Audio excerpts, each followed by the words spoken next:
and welcome to Cinematography. Well, I guess it's time I finished that Spec Ops retrospect.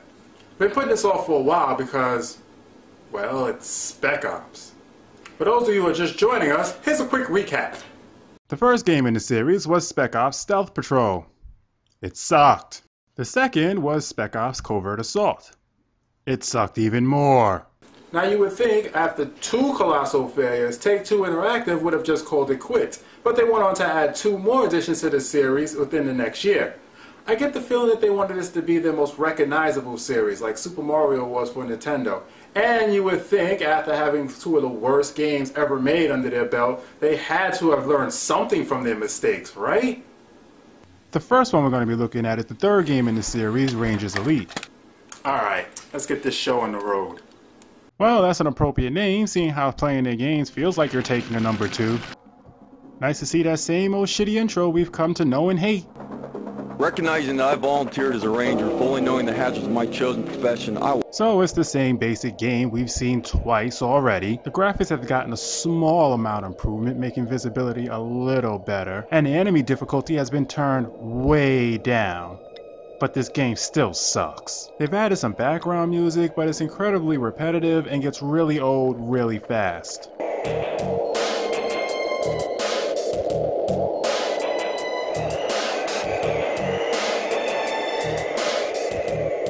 You still switch through your inventory the same way you did in the other two games, which is still incredibly stupid. They still haven't figured out the one button switch yet? How's the saying go? Third time and you're still a fuck up?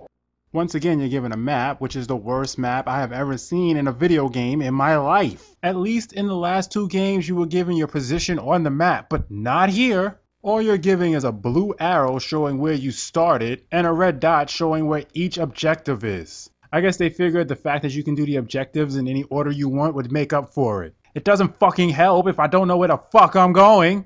You can actually use the environment by blowing up certain objects, but it doesn't fucking matter, because the enemy just stands there looking at them like they're 4th of July fireworks, even though they're standing right next to the explosion. As I mentioned earlier, they turned the difficulty level of the enemy way down from the previous games, but they also turned down the intelligence level of your partner as well. Not only is he constantly getting stuck everywhere, but he does nothing, absolutely nothing, unless you tell him to. Are you fucking kidding me? You want to hold his hand too? Take him out on a fucking date? The game is still filled with glitches galore, like guys getting stuck in the walls and god-awful hit detection.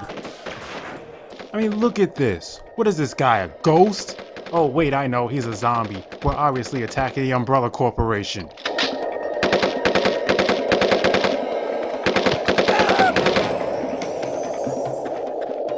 But the worst glitch I found in this game is when your partner randomly starts shooting you in the back for absolutely no reason.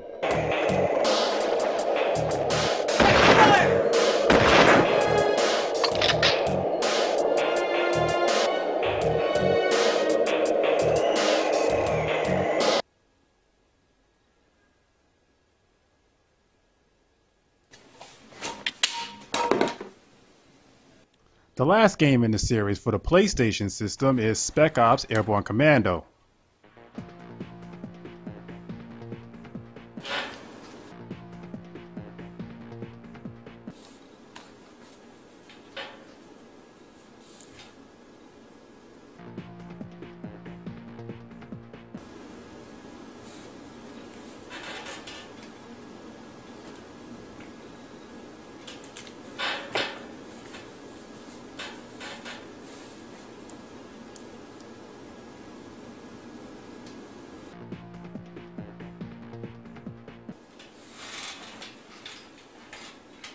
You know, the first video game system I ever played, the first video game system I ever had was an Atari 800. Some of you don't even know what Atari 800 is. It was basically a computer. It was about this big, this wide, had a keyboard attached to it, you plugged it up to your TV, and there was a little slash on the top that you flipped open and you can put game cartridges in. That's what I started out with.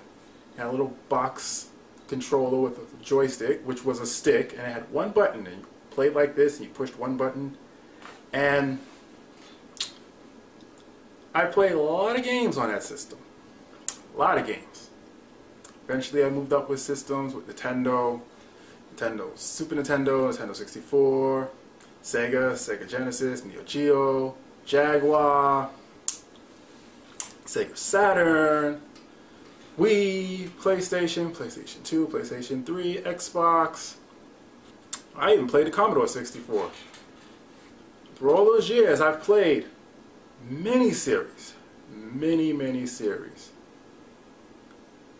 Atari 800, I had the Star Wars series. All the way up to Final Fantasy.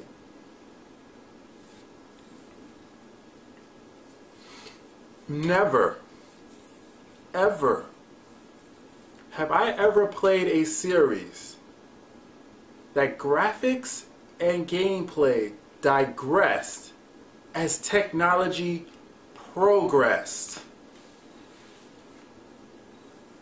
I can't even wrap my brain around that. How do you do that? I just don't understand. You are supposed to move forward, not backwards. It just boggles my mind. I don't know who programmed this game. For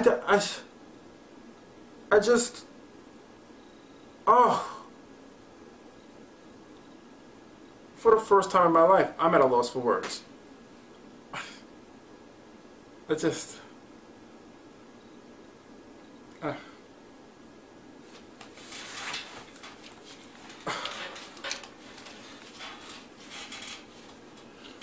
Trained monkeys could have programmed a better game than this. Untrained monkeys could have programmed a better game than this. This just doesn't make any logical sense. Why did they go backwards? Just why? Ugh, God almighty, why?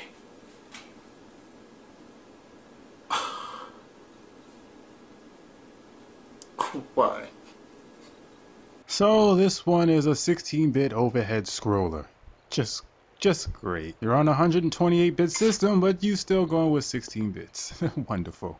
So, being that the gameplay is a completely different system altogether, they put you in a training sequence. Makes sense, I guess, since you need to know how to use these things. Some of the new features include a run button, which allows you to actually run when you want to. You can actually switch weapons by pushing only one button finally. Wow, it only took them 4 games to figure that one out. And you can jump this time around. Although you don't really seem to jump, you just more like materialize on the level above. Because that's how real life works, right? Well, guess it's time for bed.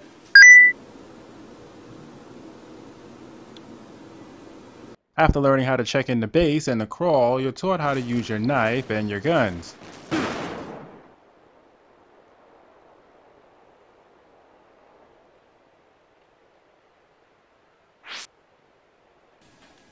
You can die in training. You can die in training. What the fuck is the point of training then? You might as well just send me out in the field. The whole purpose of training is so I can make mistakes without worrying about dying. Not only can you die in training, but when you die, you have to start all the way back at the beginning. You don't have to redo the training objectives you already passed, but wherever you died at, you have to go from the beginning and run all the way back to that same spot. It's really just a pain in the ass and a waste of fucking time. Why couldn't they just start you exactly where you died at? Why do you have to die in training anyway? Did anybody play test this game? What did the game tester just turn the game on to test to see if it started? You should know your game is shit when the game tester doesn't want to do his job. This training sequence doesn't do a good job of training you either because not all of the instructions are clear. I spent a good half hour on this training sequence alone because I didn't know you were supposed to use the pistol instead of the rifle. On top of that, I ran out of bullets a few times, so I had to restart the whole damn thing over again. Which means anytime you run out of ammunition needed to complete an obstacle, before completing that obstacle, you have to reset the game and start all over from the beginning. How do you miss such a basic design flaw? After learning how to shoot, they teach you how to sneak, throw grenades, use binoculars, use a sniper rifle, go through a minefield. My God, this training exercise goes on forever. Let's see, use knife to cut the tripwire line. Okay, sounds easy enough.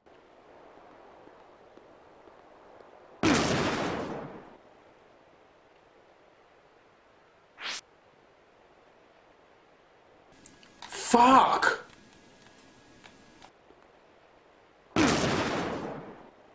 Fuck! Fuck! Ah! Ah!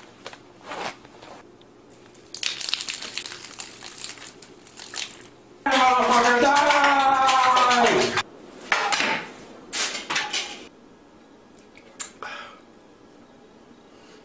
Needless to say, the game sucks. Recognizing that I volunteered as a ranger, fully knowing the hazards of my chosen profession, I will always endeavor to uphold the prestige, honor, and high esprit de corps of my ranger regiment. Acknowledging the fact that a ranger is a more elite soldier who arrives at the cutting edge of battle by land, sea, or air, I accept the fact that there's a ranger in my... I kicked it in half.